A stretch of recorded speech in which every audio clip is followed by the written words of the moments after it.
테슬라 투자 소식입니다. 테슬라, 미 오스틴 공장 1월 생산 개시. 테슬라가 이르면 일주일 내 미국 텍사스주 오스틴에 위치한 기가팩토리를 가동할 것이라는 전망이 나왔다. 전기차 전문 매체 테슬라라틴은 앞으로 7에서 10일 내로 오스틴 기가팩토리가 생산을 시작할 것이라고 보도했다. 오스틴 기가팩토리는 테슬라의 5번째 생산 공장이다. 테슬라는 이 공장에 10억 6천만 달러 이상을 투자한 것으로 알려졌다. 이곳에서 모델 Y, 모델 3 사이버트럭 세미 등을 생산할 것으로 예측된다. 최근 지방자치단체에서는 공장 가동을 위한 서류 작업이 막바지 단계에 이르렀다고 밝히기도 했다. 텍사스주 트래비스 카운티 대변인은 공장 가동을 위해 소방 규정 준수 인증서를 접수했다고 말했다. 가장 먼저 모델 Y를 만들 것으로 점쳐진다. 다니엘 아이브스 웨드부시 수석 애널리스트는 9일 트위터를 통해 오스틴 기가팩토리에서 모델 Y 생산을 위한 장비 설치 등 준비가 이루어지고 있다라며 준비는 거의 마무리 단계인 것으로 보인다라고 언급했다. 이번 오스틴 공장이 가동을 시작하면 테슬라의 차량 생산 능력은 크게 증가할 것으로 보인다. 지난 한 해 동안 테슬라는 93만 6,172대의 차량을 인도했다. 전년 대비 87% 늘었다. 특히 작년 4분기에는 30만 8,600대 납품하며 분기별 역대 최대치를 기록하기도 했다. 이는 전년 동기 대비 70% 늘어난 수준이다.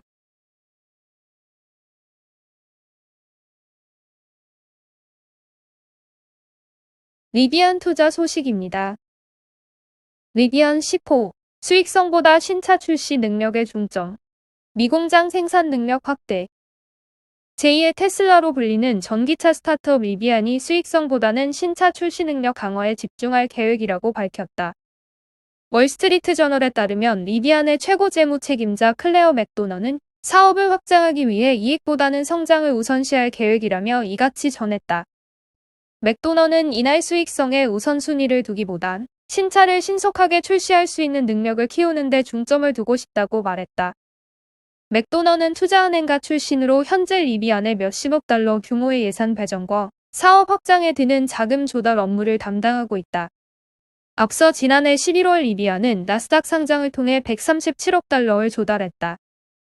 이후 리비안은 50억 달러를 투입해 미국 조지아주에 두 번째 전기차 공장을 짓고 있다. 조지아 공장은 2024년 가동을 시작한다. 또 리비안은 기존 일리노이 공장의 생산 능력을 현재 15만 대에서 20만 대로 늘리고 있다.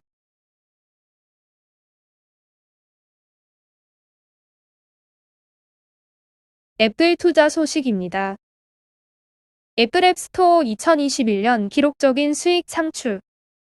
애플은 앱스토어를 통해 2021년 600억 달러를 개발자들에게 지급했다고 밝혔다.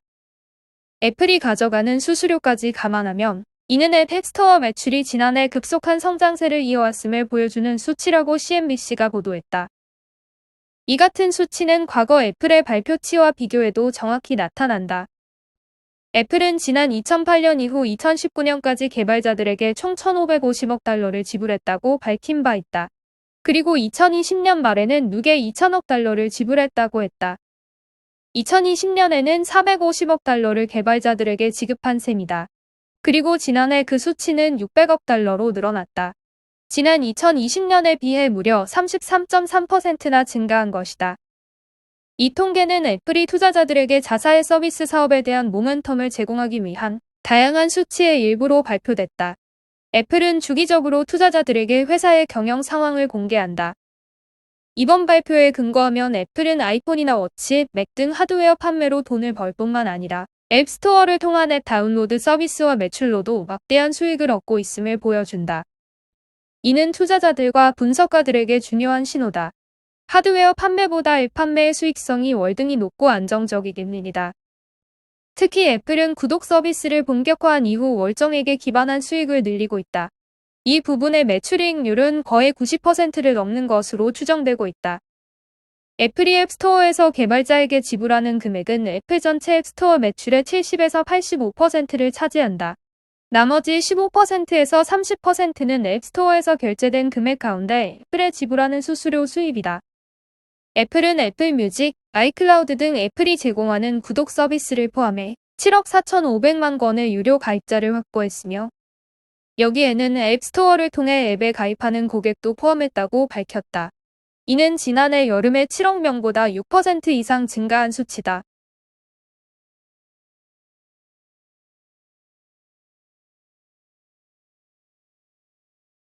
TSMC 투자 소식입니다.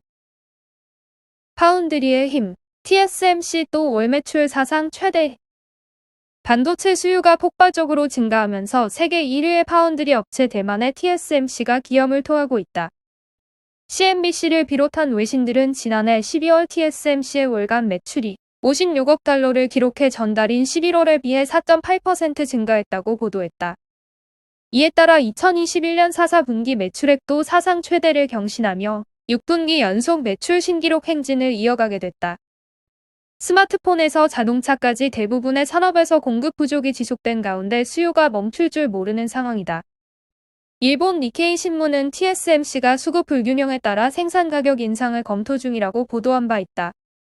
중국계 투자은행인 차이나 르네상스는 1월 보고서를 통해 지난해 경쟁업체가 수혜를 봤던 가격 인상의 효과가 재무적으로 반영되기 시작할 것으로 분석했다. 이에 따라 올해 매출 전망치뿐만 아니라 2023년 매출 전망치도 상향한다고 밝혔다.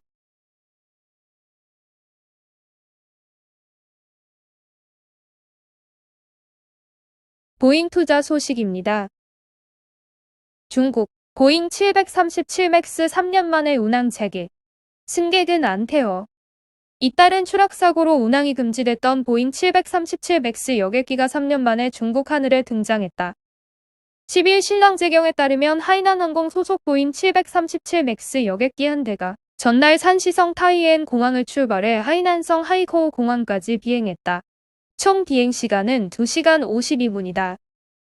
신문은 보잉 737 맥스 기종이 중국 하늘에 나타난 것은 3년 만에 처음이라고 설명했다. 그러나 이번 비행은 항공편 코드는 있지만 승객은 태우지 않은 것으로 알려졌다. 중국 항공당국은 2018년 10월과 2019년 3월 737 맥스 기종의 추락 사고로 346명이 사망하자 세계에서 가장 먼저 737 맥스의 운항을 금지했다. 이후 중국은 보잉사 측이 제시한 737 맥스 기종에 대한 비행 통제 소프트웨어 업그레이드와 내부 배선 등 일부 디자인 변경 방안의 안정성에 대해 긍정적으로 평가했고 지난해 말 적합 비준을 하며 운항 금지를 해제했다.